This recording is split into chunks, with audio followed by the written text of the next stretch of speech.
तस्य ज्ञानञ्जनशलाकया चक्षुरुन्मिलितं येन तस्मै श्रीगुरुवे नमः। श्रीगौराङ्ग नित्यानन्द श्री अद्वैतचन्द्र गदाधर श्रीवासादि गौरभक्तवृन्द वाञ्छाकल्पतरुभ्यश्च कृपा सिन्धुभ्येव च पतितानां पावनेभ्यो वैष्णवेभ्यो नमो नमः। हरे कृष्णा कृष्णा कृष्णा हरे हरे, हरे राम राम राम हरे हरे। तो पिछली बारी हम लोग चर्चा कर रहे थे कि किस प्रकार श्रीमद् महाप्रभु श्री जगन्नाथ बलदेव सुभद्रा महारानी की रथ यात्रा के आगे पीछे चारों तरफ किस प्रकार घूमते हुए कीर्तन कर रहे थे। कितनी टोली बनी थी टोटल? सोच लो। ठीक है, 9 नहीं थी?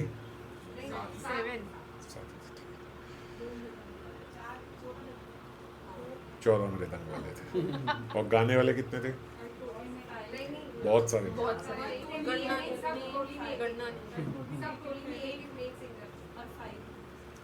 और 5 सहयोगी। और करताल का नहीं बताया था ना? हाँ 8 होती है वैसे, एक उसमें। और नृत्य करने वाले एक सब जगह नृत्य करते। और श्रीमद् महाप्रभु स्वयं भी नृत्य करते, और जब वो नृत्य करते तो सातों टोली जो है वो एक साथ एकत्रित हो जाती, नहीं तो श्रीमद् महाप्रभु सातों टोली में जाके नृत्य करते। ऐसा प्रकाश जो है ये केवल प्रताप रुद्र और स्वरूप दामोदर देख पा रहे हैं। एई मत प्रभु नृत्य करिते भ्रमिते प्रताप रुद्रेर आगे लागिले पड़ीते। ऐसे ही मत होकर प्रभु नृत्य कर रहे हैं और प्रताप रुद्रेर आगे लागिला पड़ीते। अब श्रीमद् महाप्रभु नृत्य करते हुए जोर के छलांग मार के जब नीचे आए तो वो नीचे किसके समक्ष आए? प्रताप रुद्र के बिल्कुल आगे आके महाप्रभु भूमि पे पड़े। और जैसे ही प्रताप रुद्र ने जब प्रताप रुद्र के आगे आए तो एक नेचुरल रिफ्लेक्स है, जो प्रताप रुद्र राजा थे उन्होंने महाप्रभु को उठाया, क्योंकि उस समय ना वहाँ नित्यानंद है ना गोविंद है, कोई नहीं है। तो जैसे ही वो आए उन्होंने महाप्रभु को उठाया। महाप्रभु को उठाते ही श्रीमद् महाप्रभु एकदम अपने भाइया आवेश में आ गए। प्रताप रुद्र ने उन्हें उठाया, उनके अपने निज परिकर नहीं है तो वो भाइयावेश में आ गए।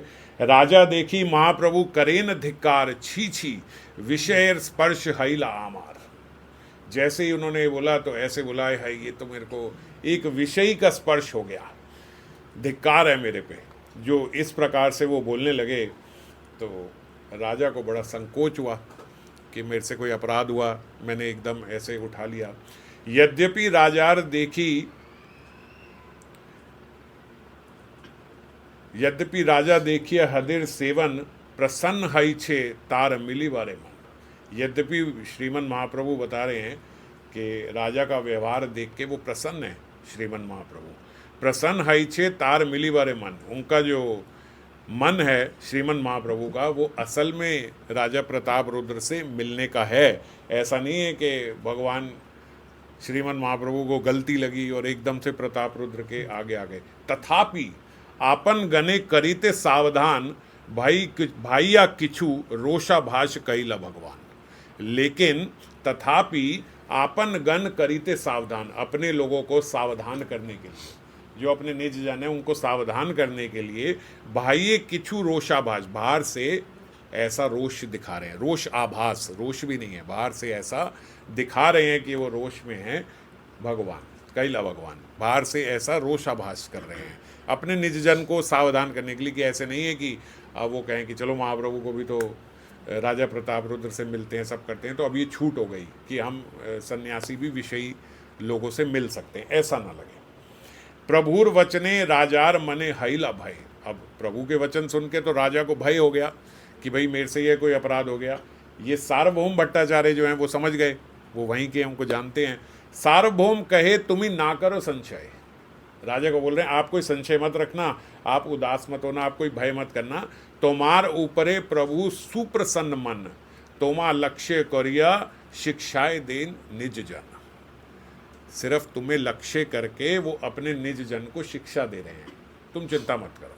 तुम्हार ऊपरे प्रभु सुप्रसन्न मन। जो भगवान के निजगण होते हैं ना, जैसे गुरुदेव हैं, आचार्य हैं, जो भगवान के निजगण हैं, वो अभयता देते हैं, आप चिंता मत करो। चाहे भगवान रुष्ट हो जाएं तब भी वो जानते कोई बात नहीं, आप चिंता मत करो, मैं देख लूँगा। आपसे भगवान अति प्रसन्न है, आपको लक्ष्य करके ये सब कर रहे हैं, आप चिंता मत करिए। अवसर जानी आमी करीब निवेदन, सेई काले यही करियो प्रभुर मिलन। आप चिंता मत करो, अभी अवसर देखकर मैं प्रभु से निवेदन करूंगा और सेई काले उसी समय मैं आपका प्रभु से मिलन भी कराऊंगा, आप चिंता मत करो। राजा प्रताप रुद्र को सार्वभौम भट्टाचार्य गए। तबे महाप्रभु रथ प्रदक्षिणा करिया, रथ पाछे याई ठेले राथे माथा दिया। वो तभी उसी समय श्रीमन महाप्रभु निकल गए, वो रथ की परिक्रमा कर रहे हैं, प्रदक्षिणा कर रहे हैं और रथ के पीछे जाके अपना माथा लगा के रथ को आगे को ढकेल रहे हैं अपने माथे से। चलीला रथ हड़ हड़ करी, चतुर दिके लोक सबे बोले हरी हरी। जैसे क्योंकि रथ रुका हुआ था, इस समय वो महाप्रभु का नृत्य देख रहे हैं जगन्नाथ जी। तो जब श्रीमन महाप्रभु प्रदक्षिणा कर रहे थे रथ की, तो वो पीछे गए, पीछे जाके अपना माथा लगाया और रथ को आगे की ओर ढकेल दिया। तबे प्रभु निज भक्त गण लाए संगे, बलदेव सुभद्राग्रे नृत्य करे रंगे। अब बलदेव सुभद्रा महारानी जो हैं, इनका भी रथ आगे को बढ़ा और इनके आगे आगे सब भक्तगण जो हैं वो भी नृत्य करते चल रहे हैं। इसी प्रकार से जगन्नाथ जी जो हैं वो अपनी बाईं ओर देख रहे हैं कि किस प्रकार नारियल के बड़े बड़े जो वृक्ष होते हैं वहाँ पे वो वृक्ष लगे हुए हैं, उन्हें वहाँ पे वो नवद्वीप जैसा दिख रहा है जगन्नाथ जी को। और अपने दाईं ओर देखते हैं तो वहाँ पे वो सुंदर बगीचे जो हैं वो जगन्नाथ जी को भी आज वृंदावन का प्रतीत करा रहे हैं। ऐसे जगह पे सही स्थले भोग लागे, आछाए नियम कोटि भोग जगन्नाथ करे आस्वादन। अब वो जब बागान में पहुँच जाते हैं तो वहाँ पे जाके सही स्थले भोग लागे, आछाए नियम, ये नियम है कि वहाँ पे जगन्नाथ जी के रथ को रोक के भोग लगाया जाता है। और कितने भोग लगाए जाते हैं, बोले कोटि भोग जगन्नाथ करे आस्वादन। जैसे मैंने पिछली बार बताया था कि सब लोग अपना अपना भोग लेके आ सकते हैं, जगन्नाथ जी को लगा सकते हैं। जगन्नाथेर छोटा बड़ा यत भक्तगण, निज निज उत्तम भोग करे समर्पण। चाहे जगन्नाथ जी का कोई छोटा भक्त है, कोई बड़ा भक्त है, कैसा भी भक्त है, वो अपने अपने घर से बना के खुद जगन्नाथ जी को भोग लगा सकते हैं। अब बड़े छोटे में सब आ जाते हैं। राजा खुद भी जाके, राजा प्रताप रुद्र भी भगवान को भोग लगा रहा है, रानी भी जो है वो भी जाके भोग लगा रही है, जो प्रजा के जितने भी लोग हैं वो सब जा रहे हैं, सब जगन्नाथपुरी जो वासी हैं वहाँ पे जाके करें। वहाँ नाहिक नियम, वहाँ कोई अब नियम नहीं है। इस समय जब जगन्नाथ जी के रथ पे भोग लग रहा है, इस समय कोई नियम नहीं है। भोगेर समय लोकेर महाभीड़ हैला, नृत्य छाड़ी महाप्रभु उपवन गेला। अब जब वहाँ पे बहुत भीड़ हो गई क्योंकि सब लोग आके जगन्नाथ जी को भोग लगा रहे हैं, तो श्रीमन महाप्रभु साथ में एक उपवन, साथ में एक पार्क है, बगीचा है, वो वहाँ पे जाके रेस्ट करने लगे। श्रीमन महाप्रभु वहाँ पे चले गए इस समय नृत्य छोड़ के, क्योंकि महाप्रभु बहुत थक गए हैं इतना नृत्य करके। और जितने उनके जो भक्तगण हैं जो साथ में संकीर्तन कर रहे थे, वो भी सब भगवान के समक्ष साथ वो भी चले गए और वहाँ पे जाके वृक्ष के नीचे बैठ के आराम करने लगे। जब इस प्रकार वहाँ पे भोग लग रहा है और भगवान यहाँ पे आराम कर रहे हैं, तब राजा प्रताप रुद्र जो हैं वो भी भगवान को देख के पीछे सार्वभौम भट्टाचार्य के इशारे पे वहीं बगीचे में आ गए। महाप्रभु एक वृक्ष के नीचे जाके आराम करने लगे मतलब थोड़ा सो गए वहाँ पे श्रीमन महाप्रभु। और वो वहाँ जब सो रहे थे तो सार्वभौम भट्टाचार्य ने उन्हें बुलाया। सार्वभौम उपदेशे छाड़ी राजवेश, एकल वैष्णव वेश करिला प्रवेश। सार्वभौम भट्टाचार्य उन्हें कह रहे हैं राजा को कि अब आ जाओ और ये अपने राजा का वेश हटा दो। राजा का वेश हटा के एक सिंपल वैष्णव की तरह आप यहाँ पे आओ। बिल्कुल साधारण धोती कुर्ता पहन के अब राजा प्रताप रुद्र जो है वो एकदम सर पे गमछा उमछा लेके इस प्रकार से वहाँ पे उपवन में प्रवेश कर रहे हैं। पहले तो राजा के वेश में सब राजा का वेश उतरवा दिया सार्वभौम भट्टाचार्य ने और बोला कि एक साधारण वैष्णव बन के आप यहाँ पे आइए। सार्वभौम के उपदेश पे ऐसा ही किया। प्रताप रुद्र वहाँ बहुत ही विनम्रता से जब अंदर घुसे तो ऐसे नहीं कि सार्वभौम भट्टाचार्य ने कहा तो बस सीधा जाके महाप्रभु के पास आ गए। सार्वभौम भट्टाचार्य सारे जितने वैष्णव हैं उन सबसे हाथ जोड़ जोड़ के, जो कि बहुत सारे जो संकीर्तन कर रहे थे नित्यानंद प्रभु अद्वैत प्रभु सब वहाँ पे हैं, तो सबसे हाथ जोड़ जोड़ के परमिशन ले रहे हैं, आज्ञा ले रहे हैं कि मैं आगे को जा सकता हूँ, महाप्रभु की ओर जा सकता हूँ। राजा प्रताप रुद्र सबसे हाथ जोड़ के परमिशन ले रहे हैं और फिर बहुत ही हिम्मत के साथ, क्योंकि उन्हें डर भी लग रहा है, अभी तो महाप्रभु को स्पर्श हुआ तो ऐसा हुआ था, जाके उन्होंने जहाँ महाप्रभु लेटे हुए थे वहाँ जाके महाप्रभु के चरण पकड़ लिए। और जो ही उन्होंने चरण पकड़े तो महाप्रभु की आंखें बंद थी। राजा प्रताप रुद्र को सार्वभौम भट्टाचार्य ने बोला कि आप इनके चरण दबाते हुए वहाँ पे गोपी गीत का गान करने लगो, गोपी गीत आप यहाँ पे गाओ। नरपति नय पुण्य करे पाद संवाहन। अब वो वहाँ पे नरपति मतलब राजा जो है वो वहाँ पे बड़ी विनम्रता के साथ महाप्रभु के चरण सम्मान करें। महाप्रभु की आंखें बंद है, वो लेटे हुए हैं, उन्हें लग रहा है शायद मेरा ही कोई परिकर है। ऐसा होता ही है कि जब वो लेटते हैं गोविंद आ गया कोई आ गया, वो महाप्रभु के चरण दबा रहे हैं, तो महाप्रभु अभी आंखें बंद करके विश्राम ही कर रहे हैं और वो उनके चरण दबा रहे हैं। रास लीला श्लोक पढ़ी करेन स्तवन जयति ते दिकम। अब जयति ते दिकम जैसा जो जहाँ से शुरू होता है गोपी गीत, अध्याय करेन पाठन। ये जयति ते दिकम जन्म न व्रजा शयत इंदिरा शाश्वतत्र ही दयित दृश्यताम दीक्षुतावकाश त्वयि धितासवास त्वम विचिन्वते। ये गाने लगे वो वहाँ पे। जब ये गाने लगे तो महाप्रभु भीतर ही भीतर सुनिते सुनिते प्रभु संतोष आपार, बहुत संतोष होने लगा श्रीमन महाप्रभु को, क्योंकि अब उन्हें वृंदावन का पहले ही जैसे वो प्रार्थना कर रहे हैं तो वृंदावन का स्मरण हो रहा है, और वृंदावन के स्मरण के साथ फिर वही अभी वो विरह क्या आस्वादन ही कर रहे थे श्रीमन महाप्रभु, और यहाँ पे यही वो गीत गा रहे हैं। तो जैसे ही जयति तेदिकम गाया महाप्रभु के भीतर बड़ा संतोष हुआ। बाल बाल बोल बोल बोल बोल और बोल और बोल, बलि प्रभुर बोले बार बार बार बार और बोलो और बोलो। और वो जो है आगे गाने लगे, शरद उदाशये साधु जात सत सरसी जोदरा श्री मुषाद गा रहे हैं, मैं तो अभी ऐसे ही बोल रहा हूँ। सुरत नाथ ते अशुल्क दासिका वरद निघ्न तो नेह के मवधा। अब जो ये श्लोक का उच्चारण किया तो बोलते हैं महाप्रभु के इस श्लोक के उच्चारण करते ही आंखों से अश्रु बहने लगे। आंखें अभी बंद है और आंखों से झरझर अश्रु बह रहे हैं श्रीमन महाप्रभु। शरद उदाशये साधु जात सत सरसी जोदरा श्री मुषा दिशा सुरत नाथ ते अशुल्क दासिका वरद निघ्न तो नेह किम वधा। सार्वभौम भट्टाचार्य बोलो और बोलो और बोलो, दोबारा बोलो, दोबारा यही श्लोक का उच्चारण कर रहे हैं। बड़ा सुंदर अर्थ है इस श्लोक का। जो गोपियां हैं वो बोल रही हैं कि शरद उदाशये साधु जात सत सरसी जो उदर श्री मुषा दिशा, माने के शरद काल में जब नए नए वर्षा हुई है, नए नए वहाँ जो कमल उगे हैं, बिल्कुल नवीन कमल, कहाँ पे, सरसी जो उधर, तो जो एक पौंड में, एक लेक में, नदी में, जो सरोवर में ये जो कमल अभी अभी उगा है, जो नवीन कमल एकदम उगा है, उसके भी भीतर जो उसकी लालिमा है, जैसे कमल बाहर से पिंक कलर का होता है और भीतर भीतर भीतर बिल्कुल भीतर देखे तो एकदम लालिमा होती है।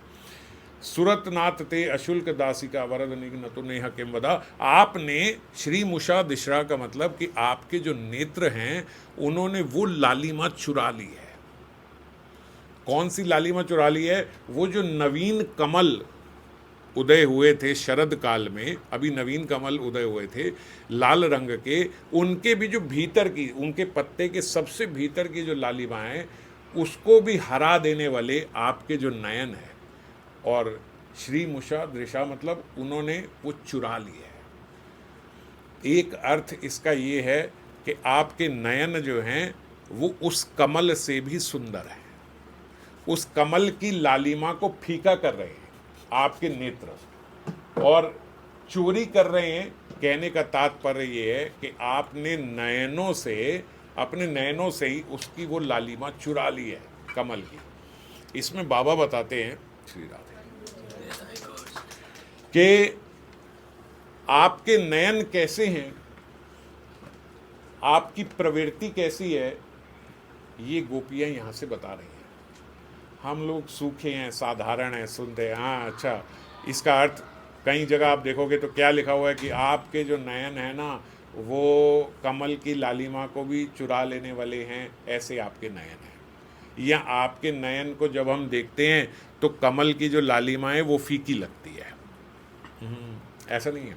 बाबा बता रहे हैं कि जो ये कमल है इसके भीतर की जो लालिमा है वो भी आपके नेत्रों ने चुरा ली है। ऐसे परफेक्ट आपके चोर हैं, आपके जो नेत्र हैं, इतनी परफेक्शन से वो चुरा लेते हैं।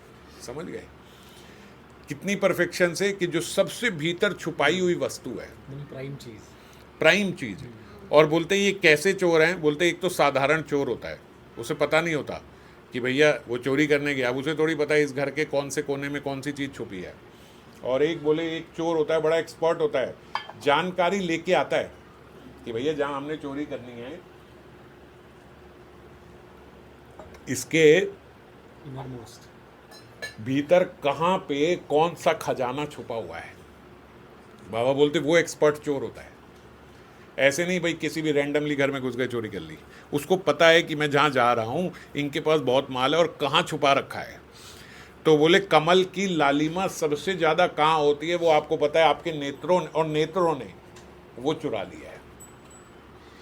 सुरत नाथ ते अशुल्क दासिका। तो ऐसा चोर जो है वही अपने नयनों से हमारा हृदय चुरा लिया है। उसी नयनों ने हमारे हृदय को भी चुरा लिया है। क्योंकि इतना पहले अगर कहें सीधा कि इसने हमारे हृदय को चुरा लिया है तो साधारण चोर वाली वृत्ति आएगी। तो बोले साधारण नहीं है, हम जो हैं वो शादीशुदा हैं। सारी जो गोपियां हैं बोले हम शादीशुदा हैं, हम घर में हैं, हमारा हृदय जो है अपने बच्चों में था, अपने सास ससुर में था, अपने घर परिवार में था, अपने पति में था। आपको पता था कहाँ कहाँ है, आपने चोरी करके वहां से खींच के अपने अंदर लगा लिया। और आपके किसने लगा लिया? बोले आपके नयनों ने। बस दृष्टि से ही, आपकी दृष्टि ऐसी है। और एड्रेस क्या कर रहे हैं यहां पे? श्याम सुंदर नहीं, सुरतनाथ। सुरतनाथ मतलब, सुरतनाथ मतलब आप काम देवता के भी नाथ हो, टॉप मोस्ट हो। समझ गए? और आप वरद भी हो। वरद मतलब जो वर प्रदान करता है। तो बोलते आपने और बड़ा क्राइम किया है।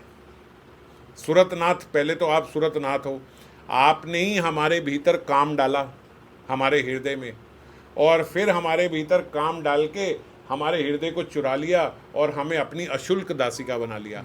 अब आपकी कोई बड़ी महत्वपूर्ण सी चीज़ हो, बड़ी इंपॉर्टेंट चीज़ हो, वो हम अपने कब्जे में कर लें तो आप अशुल्क दास हो जाओगे कि नहीं हो जाओगे? भैया वो दे दो।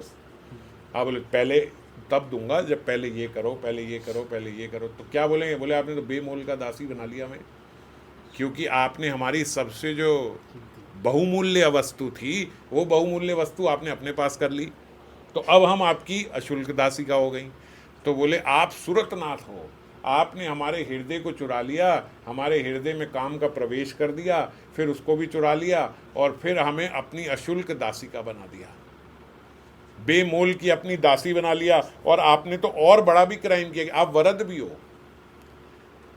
वरद मतलब वर देने वाला।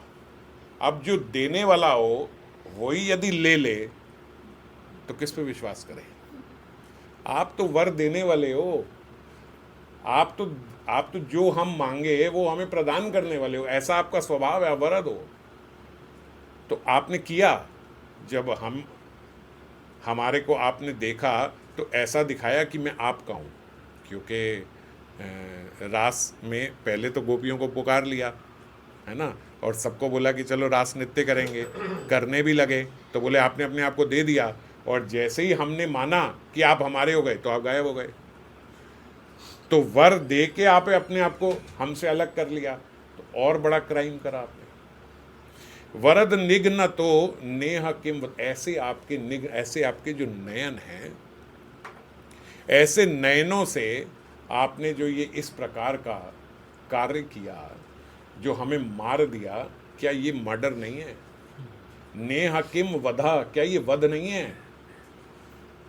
क्या ये आपके नयन शस्त्र नहीं माने जाएंगे? अब हम जो मर रही हैं, जो अब हम जी नहीं पा रही हैं, क्या इसको मर्डर नहीं बोलेंगे? तो ये आपने साक्षात ब्रूटल मर्डर किया है हमारा, बेरहमी से मार दिया है हमें, हमारे हृदय को चुरा लिया, हमारे भीतर काम भर दिया, अपने पास बुला लिया, ऐसे दिखाया कि मैं तुम्हारा हो गया, और उसके बाद गायब हो गए। कहीं तो छोड़ा नहीं, पूर्ण रूप से विश्वास दिला के कि आप हमारे हो, हमें छोड़ दिया। तो आपके ऐसे नयन जो हैं, इन्होंने हमारा क्या ये वध नहीं कर दिया? तो अब क्या करें? अब हमारे को दर्शन देकर हमारे को तृप्त कराओ, नहीं तो हम मर जाएंगी, ऐसा कहने का उनका तात्पर्य है। अब ये श्लोक श्रीमन महाप्रभु, मैं अर्थ इसलिए बताया कि आपको पता लगे श्रीमन महाप्रभु के भीतर क्यों अश्रुधारा बह रही है, क्यों ऐसे भावुक हो रहे हैं। ये पढ़ते पढ़ते, ये दूसरा श्लोक है, पढ़ते पढ़ते तीसरा, चौथा, पांचवा, उसके बाद 9वें श्लोक पे पहुंचे।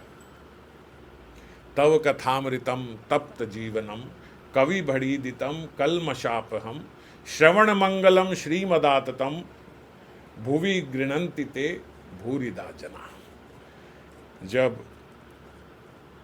राजा ने इस श्लोक का गान किया, तब कथामृतम श्लोक राजा ये पढ़िता, उठी प्रेमावेशे प्रभु आलिंगल करिला। अब तुरंत महाप्रभु जैसे ये श्लोक सुना, 9वां श्लोक सुना, वो अपने आप को रोक नहीं पाए, और उठते ही राजा प्रताप रुद्र को गले से लगा लिया। तुमी मोर दिले बहु अमूल्य रतन, मोर किचु दिते नाही दिलु आलिंगन। वो बोल रहे हैं आपने मुझे इतने बहुमूल्य रत्न दे दिए हैं कि मैं आपको कुछ दे पाऊं ऐसा मेरे पास कुछ नहीं है। इतने बहुमूल्य रत्न आपने मुझे दे दिए हैं, ये सुना के मैं आपको कुछ नहीं दे सकता, इसलिए मैंने आपको आलिंगन कर लिया है। मोर किचु दिते नहीं दिलु आलिंगन, इसीलिए मेरे पास और कुछ नहीं है, इसीलिए मैंने आपको आलिंगन कर लिया। एता वाली से श्लोक पढ़े बार बार, दुई जनेर अंग कांपे नेत्र जलधार। अब यही श्लोक राजा प्रताप रुद्र ने देखा, इतना प्रताप इस श्लोक का कि अभी तक तो प्रभु मैंने पहला पढ़ा, दूसरा पढ़ा, तीसरा, चौथा, पांचवा, सातवां, आठवां, छठा भी बीच में, तो महाप्रभु की आंखों से अश्रु झरझर झरझर झर बह रहे थे। मैं तो उसी में बड़ा तृप्त हो गया था कि मैं इनके चरण सम्मान कर रहा हूँ, इनकी प्रेम अश्रु बह रहे हैं, और वो बीच बीच में बोले जा रहे हैं, और बोलो और बोलो और बोलो। राजा प्रताप रुद्र तो बड़े इसी में प्रसन्न हो गए थे। पर 9वें श्लोक में ऐसी क्या बात आ गई कि उसको सुनते ही महाप्रभु ने मुझे आलिंगन कर लिया। ऐसा जब उन्होंने सुना तो दुई जनेर अंग कांपे, अब उनका भी अंग कांपने लगा, क्योंकि महाप्रभु ने जब आलिंगन कर लिया तो वही प्रेमावेश उनके भीतर भी आ गया। नेत्रों से दोनों के जलधारा बह रही है, और साथ साथ प्रताप रुद्र रुक नहीं रहे हैं, वो वही 9वां श्लोक बार बार गाए जा रहे हैं। तव कथामृतम तप्त जीवनम कवि भिड़ीदितम कलमशापहम श्रवण मंगलम श्रीमदाततम भुवि गढ़न्ति ते ये भूरिदा जना। वो बोले जा रहे हैं, महाप्रभु कस के उनको आलिंगन किया हुआ है।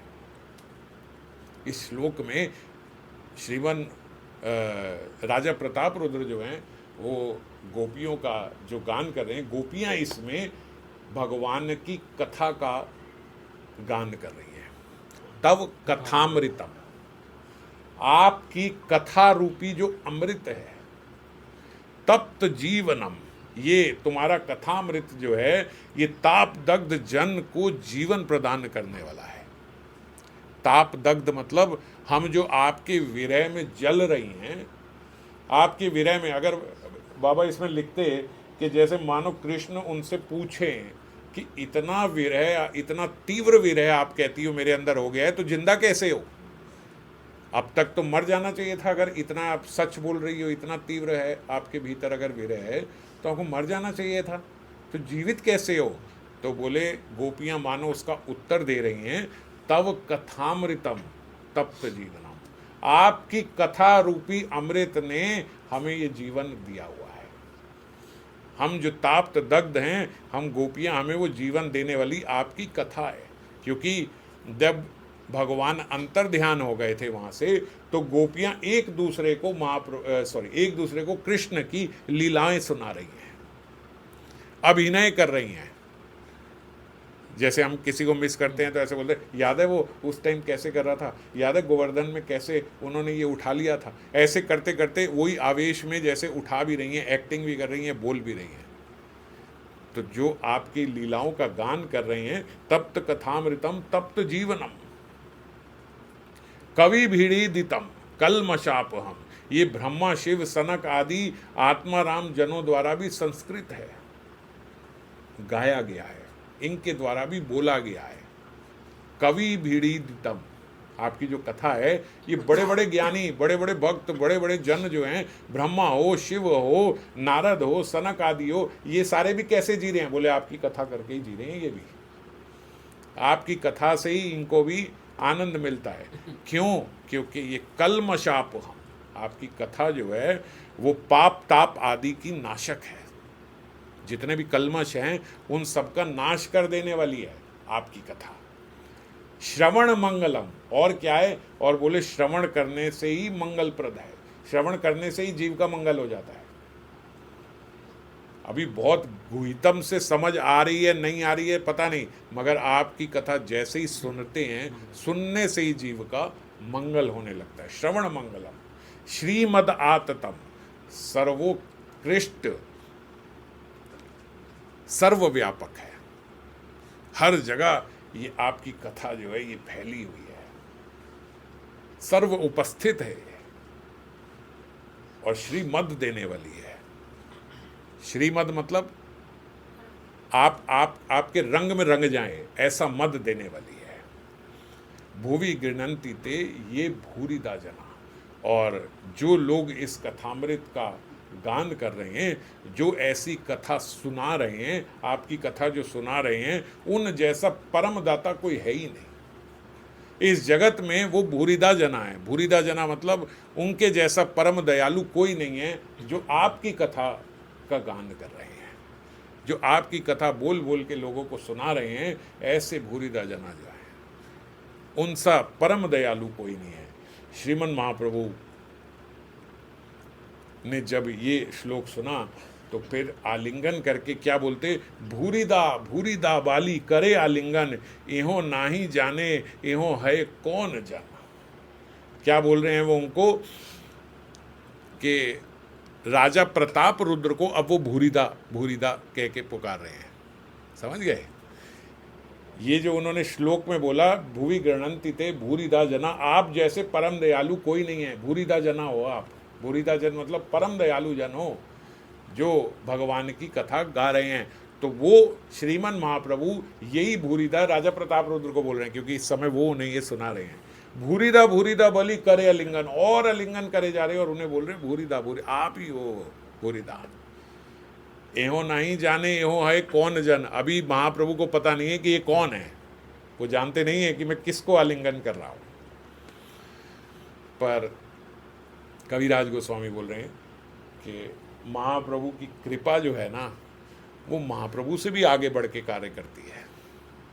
महाप्रभु ने एक बार जिस पे कृपा कर दी, अब कृपा स्वच्छंद रूप से महाप्रभु से भी आगे बढ़ के कार्य करती है। तो उन्होंने ही, महाप्रभु की ही कृपा ने महाप्रभु को अज्ञानता में रखा है कि उन्हें पता नहीं लग रहा कि ये कौन है, और वो उनको आलिंगन करे जा रहे हैं। इसीलिए बिना पूछे कि वो कौन है कौन नहीं, महाप्रभु ने उन्हें गले लगा लिया। क्यों? क्योंकि उनकी कृपा उनसे ये कार्य करवा रही है। और फिर प्रभु बोले कि तुम्ही कोरिला मोर हित, आप कौन हो जो मेरा हित कर रहे हो, इतना जो मेरा इतना कल्याण कर रहे हो, मुझे सुना रहे हो, आप हो कौन? कौन हो आप? आपने इतना मेरे लिए किया, अचानक से आप आ गए और आपने मुझे ये जो कृष्ण लीलामृत सुना दी, ये जो अमृत आपने मेरे को दे दिया, आप कौन हो? राजा क्या बोलते, अब क्या बोले राजा? राजा कहे, आमी तुम्हार दासेर अनुदास, भृतेर भृत करो यही मोर आस। मैं कौन हूं? बोले, मैं आपके सेवकों का भी सेवक हूं। राजा बोले, आमी तुम्हार दासेर अनुदास, मैं आपके दासों का भी दास हूं। भृतेर भृत करे यही मोर आश, और मेरी एक ही आशा है कि आप भी भृतेर भृत कोरी, आप भी अपने नौकरों का नौकर मुझे समझ लीजिए, बस यही मोर आश। समझ रहे हो? ये कोई भक्ति बोल सकता है, साधारण जीव ऐसे नहीं बोल सकता। साधारण जी कहे, महाप्रभु मैं राजा प्रताप रुद्र। साधारण जीव ऐसे बोलेगा, मैं अमुक, मैं ये हूं महाप्रभु कृपा करो। वो क्या बोल रहे हैं राजा के, आमी तो मैं दासेर अनुदास, मैं तो हूं, मैंने तो क्लेम कर दिया कि मैं आपके दासों का दास हूं। आगे क्या बोलते, बड़ी बात है, भृतेर भृत कोरे मौनी यही मोर आस, आप भी लेकिन मुझे अपने नौकरों का नौकर मान लो, बस मेरी यही आशा है। और ये बोलते ही राजा प्रताप रुद्र तुरंत अलग होकर भाग गए। ऐसा बोल के थोड़ा दूर हुए, महाप्रभु को प्रणाम किया और प्रणाम करके निकल गए पीछे से।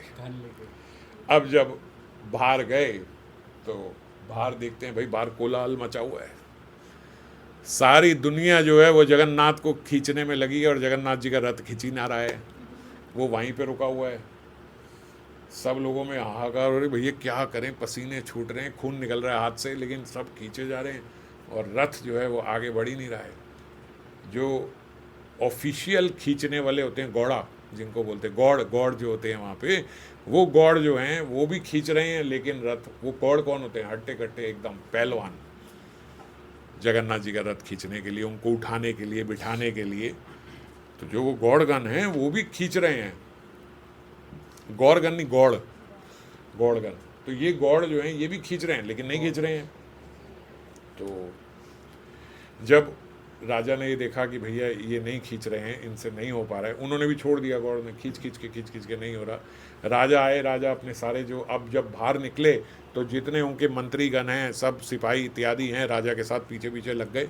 जैसे ही वो बगीचे से बाहर आए, उपवन से बाहर आए, और राजा ने फटाफट उसी समय तुरंत इशारा किया और बड़े बड़े और तगड़े रेसलर जितने जो एकदम ऐसे इस टाइप के होते हैं, उन सबको अरेंज किया। भाई राजा के पास तो होते ही है ना अपने बॉडीगार्ड इस टाइप के, उन्होंने उन सबको इकट्ठा किया, साथ में राजा भी मिल गए और सब मिलके अब खींचने लगे रथ को। अब जब अब खींचा, बहुत प्रयास किया, बोले तब भी रथ नहीं चला। अब और ज़्यादा अधीर हो गए कि भैया क्या हो रहा है, ये रथ नहीं खींच रहा है। राजा ने बोला, जो हमारे यहाँ के तगड़े हाथी जो है ना, उन हाथियों को लेके आओ। हाथियों को बुलाया गया और हाथियों के पीछे रथ वो की रस्सी बांध दी गई और हाथियों को बोला अब खींचो। अब तगड़े तगड़े हाथी, एक एक हाथी में बोले 1,000 आदमी का बल, ऐसे हाथी आके रथ को खींचने लगे, तब भी रथ नहीं खींचा। जब खूब कोलाहल हो रहा था, हाथी भी खींच रहे थे, नहीं खींचा। सुनी महाप्रभु आइला निज गण लाई, अपने निज गणों को लेके, जो साथ में सब महाप्रभु के साथ थे उपवन में, उनको लेके महाप्रभु बाहर आए। अनुक्षेन घाये हस्ती कराए चित्कार, रथ नाही चले लोके करे हाहाकार।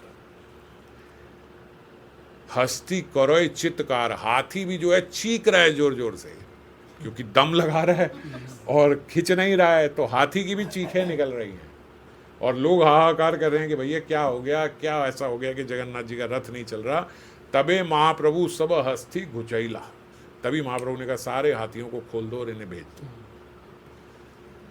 जितने सब हाथी थे सबको महाप्रभु के इशारे पे खोल दिया गया, सबको ले जाया गया।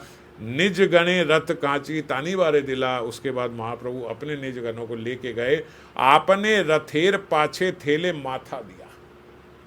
महाप्रभु की लीला देखो, अब हाथी खींच रहे हैं, रेसलर खींच रहे हैं, सब खींच रहे हैं, नहीं खींच रहा, महाप्रभु गए, हाथ नहीं लगाया, जाके अपना माथा लगाया ऐसे और रथ आगे को चल पड़ा। हड़ हड़ करी रथ चलीला दाइया। जैसे ही महाप्रभु ने अपना माथा लगाया, उनके निजगण जो हैं वो आगे रस्सी पकड़े हैं, अब जो है रथ चल पड़ा। और बोल रहे हैं, कविराज गोस्वामी बोल रहे हैं, हालांकि जो आगे महाप्रभु ने अपने गण भेजे हैं वो तो बस रस्सी पकड़े हैं, खींच नहीं रहे हैं, रथ तो ऑटोमेटिकली जो है वो उनके माथे से चल पड़ा। आनंदे कराए लोक जय जय ध्वनि, जय जगन्नाथ बाय आर नाही सुनी। जय जगन्नाथ ऐसे होने लगा, इसके अलावा और कोई ध्वनि सुनाई नहीं देती थी। और जितने लोग थे वो आनंदित होकर जय जय जय जय जय जगन्नाथ करने लगे, क्योंकि अभी हाहाकार मच रही थी, भैया हाथी वाथी सब खींच रहे, नहीं हो रहा। और महाप्रभु ने भी हाथ पीछे करके माथा लगा के चला दिया ये, क्योंकि उन्हीं के लिए रुके हैं जगन्नाथ जी। वो उपवन में वहां रुके हुए थे तो जगन्नाथ जी भी रुके हुए थे, अब वो बाहर आए तो वो चल पड़े। अब जब महाप्रभु ने अपने माथे से चलाया तो बोले 2 मिनट लगे, रथ गुंडीचा पहुंच गया। अब रथ रुक नहीं रहा है, रथ गुंडीचा पे जाके खड़ा हो गया। चैतन्य प्रताप देखी लोके चमत्कार। अब उनका प्रताप देख के सारे लोग चमत्कृत हो गए। अब क्या बोल रहे हैं, पहले जय जगन्नाथ सिर्फ बोल रहे थे, अब बोल रहे हैं जय गौरचंद्र जय श्री कृष्ण चैतन्य, एई मत कोलाहल लोके धन्य धन्य। ऐसे कह के लोग धन्य हो रहे हैं। क्या बोल रहे हैं, जय गौरचंद्र जय श्री कृष्ण चैतन्य। कमाल हो गई। ऐसा कहीं देखने में, सुनने में, पढ़ने में नहीं आया कभी कि जगन्नाथ जी को हाथी खींच रहे हैं, नहीं खींच रहे, और महाप्रभु ने केवल अपना माथा लगा के रथ को ऐसे चला दिया कि 2 मिनट में वो जगन्नाथ जी का रथ जो है सीधा गोंडीचा पहुंच गया उनके माथा लगाने से ही। तो अब लोग जय जगन्नाथ के साथ जय गौरचंद्र जय श्री कृष्ण चैतन्य बोलने लगे। प्रभुर महिमा देखिया प्रेम भूले अंगे। सब लोग जो हैं प्रेम फूले अंगे, सब लोगों के अंग फूल गए उनके प्रेम को देख के। कैसा प्रेम है श्रीमन महाप्रभु का। फिर वही पांडु विजय सेरेमनी बोलते हैं इसको भी। अब गुंडीचा में जगन्नाथ जी को फिर लेके उनके सिंहासन पे बिठाया गया। सुभद्रा बलराम निज सिंहासन आइला। जगन्नाथ जी को पहले सिंहासन पे बिठाया, फिर सुभद्रा बलदेव जी को भी उनके निज सिंहासन में बिठाया गया। आनंदे आरंभ कोइला नर्तन कीर्तन। अब इस आनंद में फिर श्रीमन महाप्रभु ने गुंडीचा मंदिर में आनंद पूर्ण नृत्य और संकीर्तन प्रारंभ किया। यहाँ पे श्रीमन महाप्रभु खूब जोर जोर का फिर गुंडीचा में नृत्य करने लगे। और नृत्य करी संध्या काले आरती देखिला। संध्या तक, जब तक जैसे वो पहुंचा सुबह, तो उसके बाद संध्या तक नृत्य करते करते करते करते फिर संध्या काल में उन्होंने आरती के दर्शन किए जगन्नाथ जी की। आए टोटा आशी प्रभु विश्राम करिला। जो गुंडीचा है उसी के लेफ्ट साइड पे एक बड़ा बगीचा है, उसको आए टोटा बोलते हैं। वहीं पे श्रीमन महाप्रभु 9 दिन वहीं रहे। 9 दिन वहीं गुंडीचा के साथ में जो आए टोटा है वहीं पे उन्होंने विश्राम किया। वो महाप्रभु को ऐसा प्रतीत होता था जैसे ये वृंदावन है, ब्रज है, एकदम वृंदावन वैसा लगता था। इसीलिए श्रीमन महाप्रभु अब यहाँ पे क्या है, यहाँ पे श्रीमन महाप्रभु को विरह की फीलिंग नहीं आ रही है, यहाँ मिलन का आस्वादन हो रहा है। ऐसे लग रहा है कि कृष्ण जो है अब वृंदावन आ गए, ये वृंदावन ही है। तो अब मिलन आस्वादन में, इसीलिए वो वहीं पे, अभी तो विरह का आस्वादन हो रहा था, अब जब वहाँ पहुँच गए तो वहाँ मिलन का। प्रातः काले स्नान करी देखी जगन्नाथ, संकीर्तन नृत्य करे भक्त गण साथ। फिर सुबह उठते, प्रातः काल स्नान करी देखी जगन्नाथ, जैसे ही स्नान करते फिर जगन्नाथ जी के दर्शन के लिए आ जाते। संकीर्तन नृत्य करे भक्त गण, और भक्तों के साथ संकीर्तन करें, नृत्य करें। कबू अद्वैत नचाए कबू नित्यानंदे, कबू हरिदासे नचाए कभी अच्युतानंदे। कभी नित्यानंद को बोलते आप नृत्य करो, कभी अद्वैताचार्य को बोलते आप करो, कभी अच्युतानंद को बोलते आप करो, कभी हरिदास को बोलते, कभी वक्रेश्वरे, कबू आर भक्त गणे, त्रिसंध्या कीर्तन करे गुंडीचा प्रांगणे। त्रिसंध्या मतलब सुबह दोपहर शाम तीनों समय तक वो कीर्तन ही कर रहे हैं गुंडीचा के प्रांगण में। वृंदावन आइला कृष्ण एई प्रभु ज्ञान। अब प्रभु को क्या लग रहा है, वृंदावन आ गए कृष्ण, उनके मन में यही चल रहा है। कृष्णेर विरह स्फूर्ति हईला अवसान। विरह की जो स्फूर्ति थी वो तो उसका अवसान हो गया, शांत हो गई। अब उन्हें बस यही ज्ञात है कि कृष्ण जो हैं वो वृंदावन आ गए, राधा संगे कृष्ण लीला यही हैला ज्ञान है। अब यही है कि राधा कृष्ण का मिलन हो गया और उनकी लीला चल रही है। इंद्रद्युम्न सरोवरे करे जल खेला, जो इंद्रद्युम्न सरोवर है हमने चर्चा करी थी ना पहले, तो इंद्रद्युम्न राजा ने जो वहाँ पे सरोवर था उनका, तो वो सरोवर में महाप्रभु अपने पार्षदों के साथ जल क्रीड़ा कर रहे हैं आनंदित होकर। क्या जल क्रीड़ा होती है? महाप्रभु वहाँ जाके स्नान करते हैं और वहाँ जाके जोर जोर से जल जो है वो अपने भक्तों पे ऐसे ऐसे ऐसे करके पानी उछालते हैं अपने भक्तों पे जोर जोर के। अब भक्त जो हैं वो भी महाप्रभु के साथ खेल रहे हैं, वो चारों ओर से महाप्रभु को घेर के वो भी महाप्रभु के ऊपर जोड़ जोड़ के जल फेंकते, तो एक दूसरे के ऊपर ऐसे ऐसे वो वहाँ से जल फेंक रहे हैं एक दूसरे, और जोर जोर से, बहुत जोर जोर से। राधा कृष्ण भी ऐसी लीला करते हैं। राधा रानी की सखियाँ इधर आ जाती हैं, कुछ सखियाँ कृष्ण की और हो जाती हैं, दोनों एक दूसरे पे डालते और बोलते देखते कौन पहले हारेगा और कौन जीतेगा। हारता कौन है? बोले हारेगा वो जिसकी आंख में बहुत पानी डल गया और वो मुड़ के चला जाए, तो जो मुड़ के चला गया वो हार गया। तो किशोरी जी भी जोर की ऐसे जल क्रीड़ा करते हुए श्याम सुंदर पे जल डाल रही हैं, श्याम सुंदर भी जोर जोर से राधा रानी की ओर जल को फेंक रहे हैं। इस प्रकार की क्रीड़ा का ध्यान करते हुए श्रीमन महाप्रभु भी अपने पार्षदों पे ऐसे जल क्रीड़ा करते हुए जल फेंक रहे हैं और उनके पार्षद महाप्रभु पे जल फेंक रहे हैं। कबू एका मंडल कबू अनेक मंडल, जल मंडुक वाद्य सबे बजाए करताल। कभी तो महाप्रभु के आसपास एक सर्कल पूरा बना लेते और सारे लोग महाप्रभु पे जल फेंकते और महाप्रभु जोर से घूम घूम के अकेले महाप्रभु सब पे जल फेंक रहे हैं। और कभी बहुमंडल, कभी बहुत सारे सर्कल बना लेते, 1 2 3 बना लिए और सब मिलके महाप्रभु पे जल फेंक रहे हैं और महाप्रभु अकेले घूम घूम के सब पे जल फेंक रहे हैं। और क्या आवाज करते हैं वहाँ पे? जल मंडूक वाद्य, मतलब जो मेंढक होता है उस मेंढक की आवाजें निकाल रहे हैं सब लोग। दुई दुई जने मिली करे जल रण, केहा हारे केहा जिन्हें प्रभु करे दर्शन। अब दूसरे प्रकार से भी क्रीड़ा हो रही है। कैसी क्रीड़ा हो रही है? 2-2 जनों का पेयर बन गया है। पहले तो सब मिलके महाप्रभु फेंक रहे, अब क्या हो गया? धीरे धीरे धीरे धीरे 2-2 जनों का पेयर बन गया है। मतलब 2 जने यहाँ एक दूसरे के साथ खेल रहे हैं, 2 जने वहाँ एक दूसरे के साथ खेल रहे हैं, 2 जने वहाँ एक दूसरे के साथ खेल रहे हैं, ऐसे। तो अद्वैत आचार्य जो हैं वो नित्यानंद प्रभु पे, वो नित्यानंद प्रभु के साथ ही लड़ते हैं, उन्हीं के साथ करते हैं, तो जोर जोर से वो नित्यानंद प्रभु पे फेंक रहे हैं। नित्यानंद प्रभु जोर जोर के अद्वैत आचार्य पे देख रहे हैं, प्रभु दर्शन कर रहे हैं, वो इनको देख के आनंदित हो रहे हैं।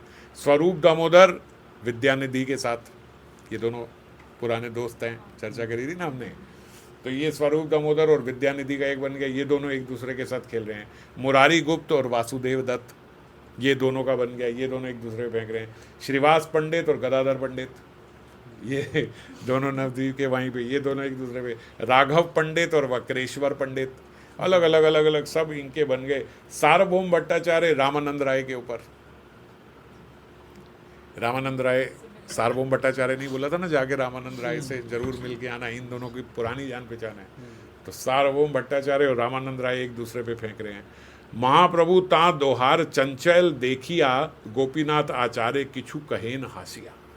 अब मुस्कुराते हुए गोपीनाथ आचार्य को बुलाया महाप्रभु ने, किन्हें देख के? महाप्रभु ता दोहार चंचल देखिया। ये रामानंद राय और सार्वभौम भट्टाचार्य को जब देखा तो महाप्रभु देख रहे हैं ये दोनों ऐसे कर रहे हैं, गोपीनाथ को बुलाया और गोपीनाथ आचार्य को बोला कि भैया इनको रोको, ये दोनों गंभीर हैं, क्या बच्चों की तरह ऐसे कर रहे हैं, क्या इन्हें शोभा देता है? इतने कहाँ रामानंद राय देखो क्या है, और सार्वभौम भट्टाचार्य, कितनी इनकी फैन फॉलोइंग है, कितने बड़े आचार्य हैं, और इतने बड़े आचार्य, और ये देखो क्या बच्चों की तरह एक दूसरे पे ऐसे जल फेंक रहे हैं, इन लोगों पे ये शोभा नहीं देता, ये तो बड़े ग्रेव पर्सनैलिटीज़ हैं। ये सब ये इन दोनों को ऐसा आप बोलो, और हंसते हुए बोल रहे हैं कि इनको देखो ये क्या हो रहा है, इन्हें ये बच्चों की तरह ऐसे करें। गोपीनाथ कहे तुम्हार कृपा महासिंधु उच्छलित करे, यहाँ में तार एक बिंदु। गोपीनाथ बोल रहे हैं आपके पास तो कृपा का महासिंधु है महाप्रभु, और उस महासिंधु की अभी तो एक बिंदु आपने इन पे डाली है तो ये ऐसे हो गए हैं, इतने बड़े वेदांती छोटे बच्चे की तरह चंचलता दिखा रहे हैं, ये तो आपकी कृपा के महासागर की केवल एक बूंद का कमाल है अभी जो ये कर रहे हैं। तो एक बूंद ये कर सकती है, आप क्या सोच रहे हो कि मैं इनको जाके शांत कर दूंगा? ये आपकी कृपा करा रही है, मेरे जाके कहने से ये शांत होने वाले नहीं है। शुष्क तार्क खली खाईते जन्म गेला यार, तार लीला अमृत पियाओ एक कृपा तुम्हारा। ये तो शुष्क सूखे हुए पकवान खाने वाला था। शुष्क तर्क खली मतलब आप ऐसे समझो जैसे आपने घर पे ड्राई केक बनाया। घर का इसलिए बोल रहा हूं कि और सूखा बनता है। जिन जिनको अच्छा बनाना आता है उनके लिए नहीं बोल रहा, पर जनरली लोग सीखते हैं तो सूखा केक घर में बनाते हैं, बड़े चाव से साथ लाते हैं, प्रभु जी घर में बनाया और खाना भी पड़ता है। तो ऐसा सबको टेस्ट होगा ना मन में आपके, एकदम जागृत हुआ होगा कि हाँ ये होता है सूखा केक, कि एकदम अगर पानी ना पिए तो अंदर रखो सही ऐसा ड्राई केक। तो वो बोल रहे शुष्क तर्क खली खाईते जन्म गेला, इनका सारा जन्म बीता है ऐसे सूखे केक खाते हुए। ऐसे मतलब शुष्क वेदांती थे ये सार्वभौम भट्टाचार्य। तार लीला अमृत पियाओ, और आपने इनको सीधा आके ये नहीं कि पानी दे दिया हो, कोई लिम्का पिला दी हो, कोई जिंजरेल पिला दी हो, आपने तो सीधा अमृत पिला दिया। जो इतना सूखा खाने वाला था उस सूखा खाने वाले को आपने अमृत पिला दिया। एक कृपा तुम्हारी, ऐसी कृपा केवल आप ही कर सकते हो।